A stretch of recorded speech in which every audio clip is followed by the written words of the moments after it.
Datu Sanggul, begitu masyarakat lebih mengenalnya. Seorang tokoh panutan di zamannya, sekitar abad ke-18 Masehi, satu zaman dengan Maulana Syekh Muhammad Arsyad Al-Banjari.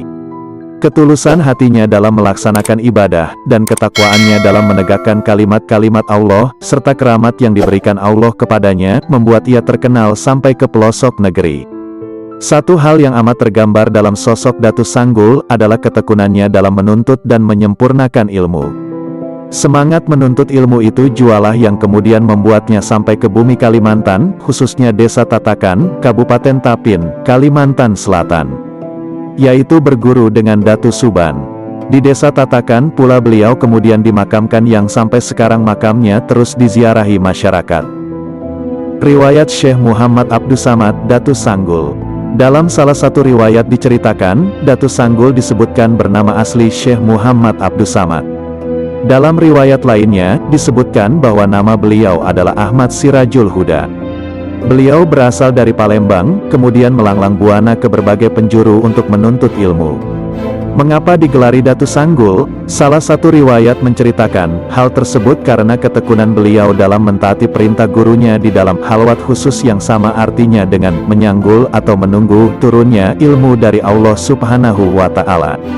Ada juga yang mengatakan beliau sering menyanggul atau menghadang pasukan tentara Belanda di perbatasan Kampung Muning, sehingga tentara Belanda pun kocar-kacir dibuatnya.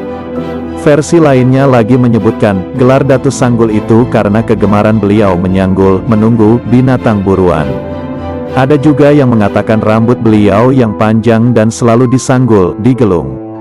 Datu Sanggul sangat terkenal pula dengan syair-syairnya yang begitu puitis dan penuh makna. Salah satu syair yang sangat terkenal adalah syair pantun, Saraba Ampat. Syair tersebut berbahasa Banjar yang syarat dengan pelajaran tasawuf. Di antara petikan syair tersebut berbunyi, Allah jadikan Saraba Ampat, syariat tarikat hakikat marifat, menjadi satu di dalam halwat. Rasa nyamannya tiada tersurat.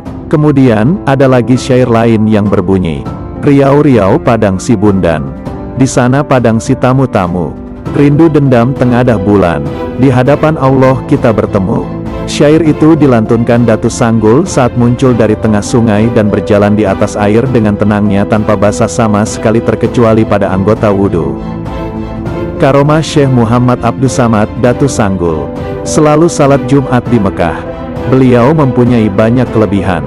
Selalu salat Jumat di Mekah, dan menjadi murid Nabi Khidir. Pada waktu itu, di kerajaan Banjar yang masyarakatnya sangat menjunjung tinggi nilai agama, mewajibkan bagi laki-laki yang sudah akil balik atau sudah dewasa untuk melaksanakan salat Jumat di masjid kampung masing-masing. Kalau tidak melaksanakan kewajiban tersebut, akan didenda. Dalam riwayat, Datu Sanggul dipercayai memiliki keramat melaksanakan salat Jumat di Masjidil Haram setiap Jumatnya. Karena itu, setiap hari Jumat itu pun beliau harus membayar denda kepada kerajaan sampai habis harta beliau, hingga suatu saat yang tertinggal hanya kuantan dan landai, alat untuk memasak nasi dan sayuran. Dalam kondisi itu, setelah didesak oleh istri beliau karena tidak ada lagi barang yang bisa dipakai untuk membayar denda, Datu Sanggul akhirnya berjanji untuk melaksanakan salat Jumat di masjid kampungnya.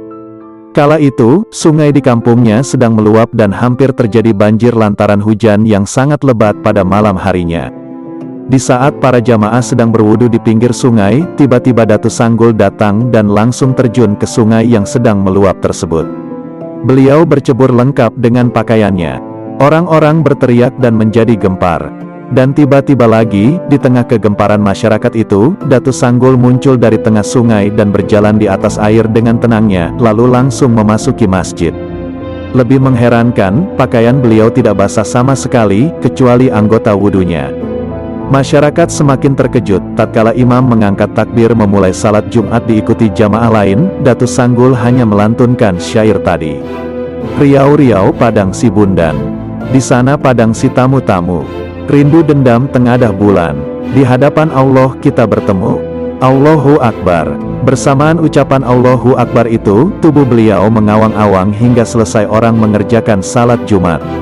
Melihat keadaan Datu Sanggul yang demikian, orang-orang yang berada di masjid semakin keheranan. Aku tadi salat di Mekah. Kebetulan di sana ada selamatan dan aku meminta sedikit mari kita cicipi bersama walau sedikit, kata Datu Sanggul di saat orang-orang masih keheranan. Sejak saat itulah, masyarakat percaya sepenuhnya bahwa Datu Sanggul adalah seorang waliullah. Barang-barang Datu Sanggul yang semula disita pun dikembalikan oleh kerajaan.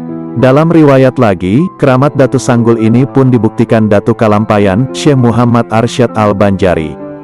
Pada suatu hari Jumat di kota Mekah, Datu Kalampayan ada di sana.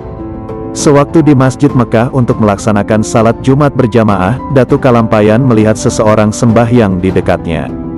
Beliau tertarik untuk mengetahui, karena orang itu mengenakan baju palimbangan hitam dan celana hitam serta memakai laung. Datu Kalampayan yakin bahwa itu bukan orang-orang Mekah, karena orang-orang Mekah tidak ada yang berpakaian demikian. Pakaian seperti itu hanya dipakai oleh orang Banjar atau orang Tanah Jawa. Dan peristiwa itu dilihat Datu Kalampayan selama beberapa kali Jumat. Tidak salah lagi, ini pasti orang Banjar, ujar Datu Kalampayan kala itu. Lalu, Datu Kalampayan mengulurkan tangannya, kemudian mereka bersalaman. Tak puas bertemu di masjid, Datu Kalampayan membawa orang itu ke rumahnya. Syekh Muhammad Arsyad lalu bertanya dan dijawab orang tersebut bahwa ia bernama Datu Sanggul.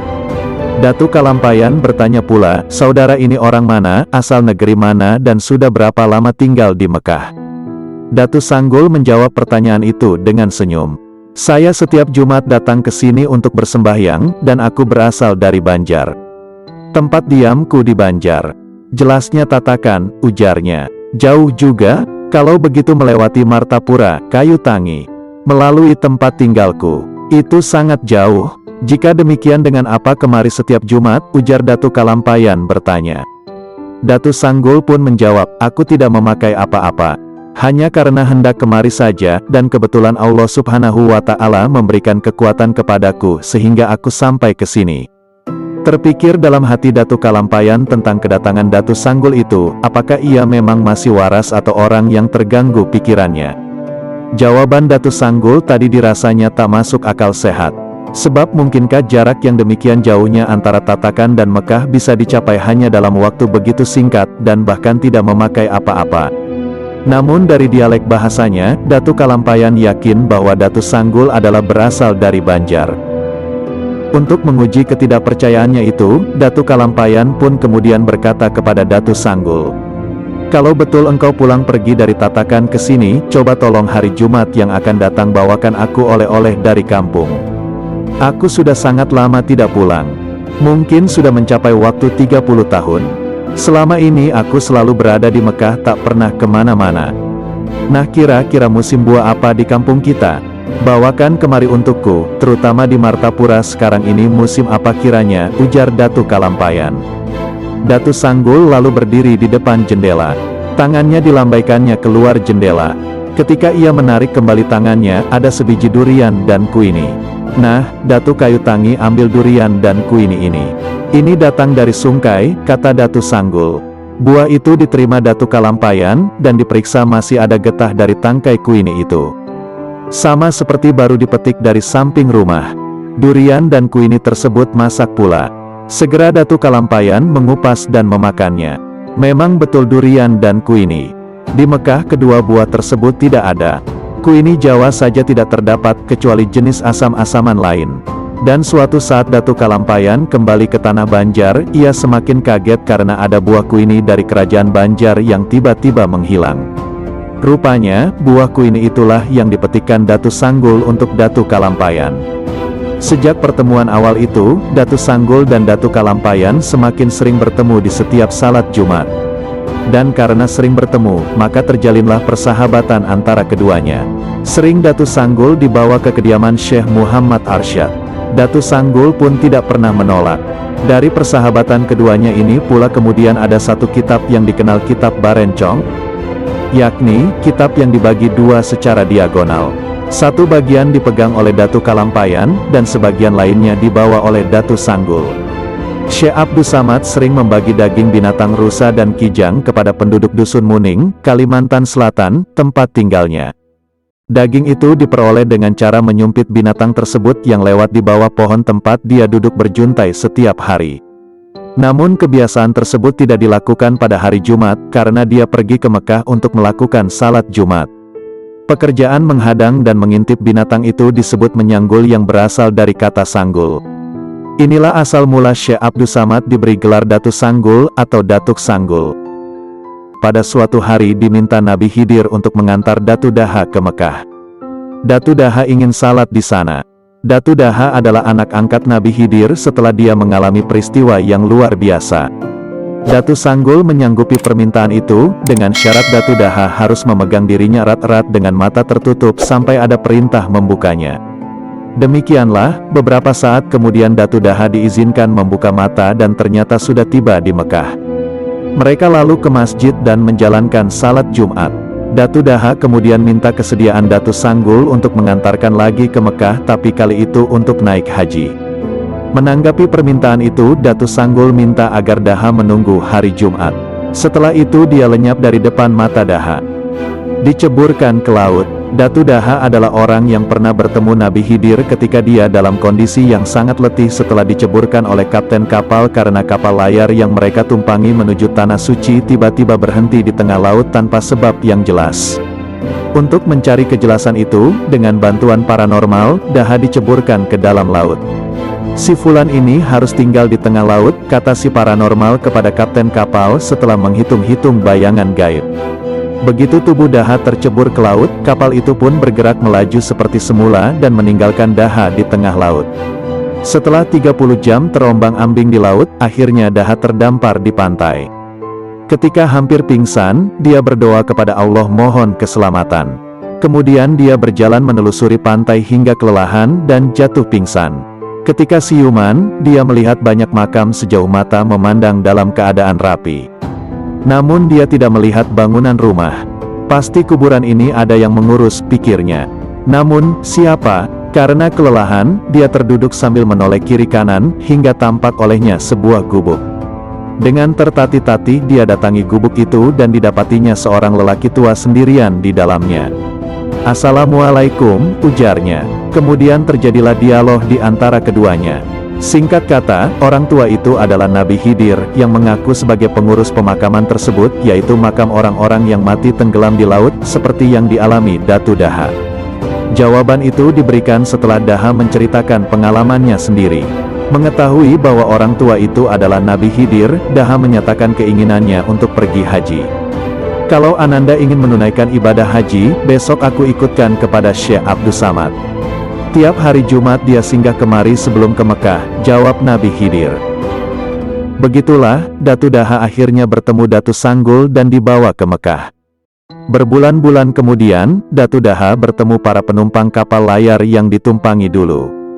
Mereka heran mengetahui Daha telah tiba di Mekah lebih dulu daripada mereka.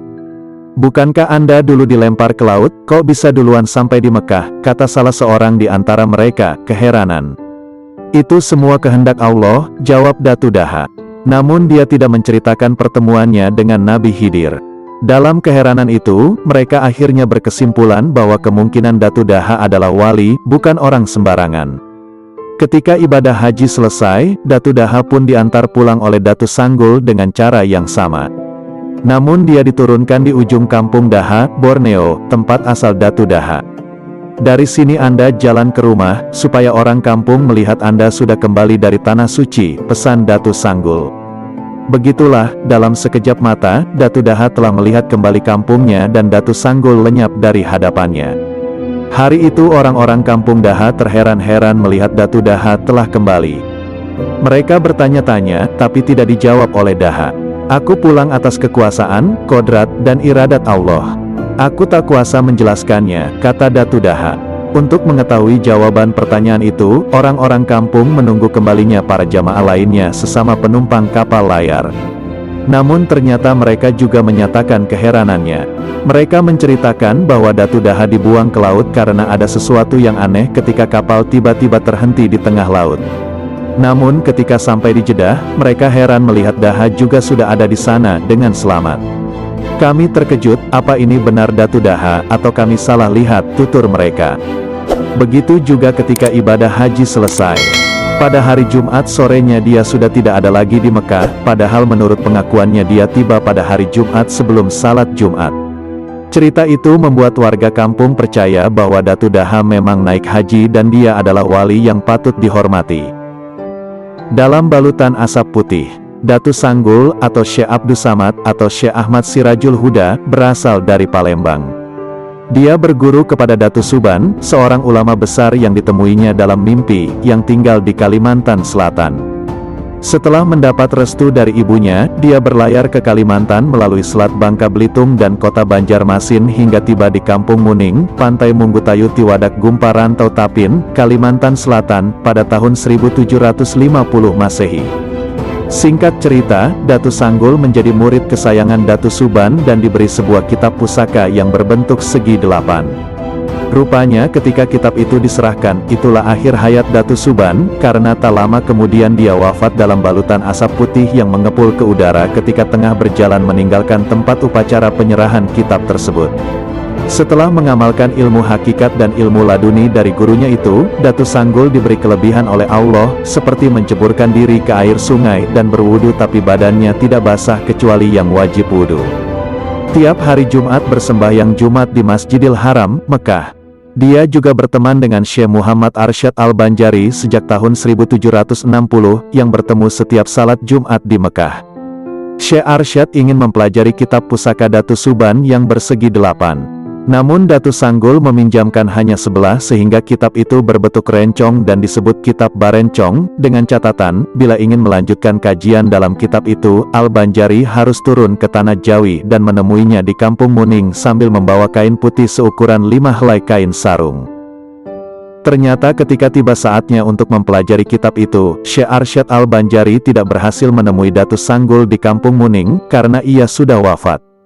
Teringat pada pesan agar membawa kain putih berukuran 5 kain sarung, Syekh Arsyad pun menduga bahwa ketika itu agaknya Datu Sanggul sudah mendapat firasat dari Allah akan meninggal bila belahan kitab Barencong itu diserahkan.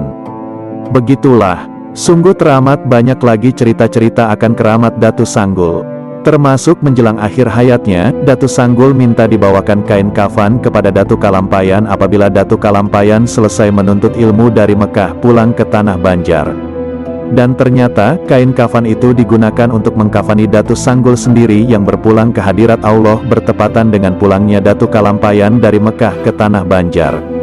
Sungguh tak terasa, kini sudah 249 tahun kejadian itu berlalu.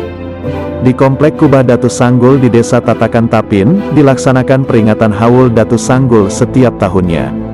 Dikatakan Masrani, penjaga makam Datu Sanggul adalah hamba Allah yang alim dan dikenal luas dianugerahi ilmu marifat. Selain pantun Saraba Ampat dan syair ketika muncul dari air tadi, menurut Masrani ada lagi pantun marifat Datu Sanggul yang masih dikenal para ahli marifat hingga saat ini. Pantun itu berbunyi, jangan susah mencari bilah ada di rapun buluh. Jangan susah mencari Allah ada di batang tubuh. Kitab Marifat Datu Sanggul yang dikenal dengan Kitab Barencong, dapat disimak di Sufipedia. Semoga kita semua senantiasa dalam lindungan Allah Subhanahu wa Ta'ala.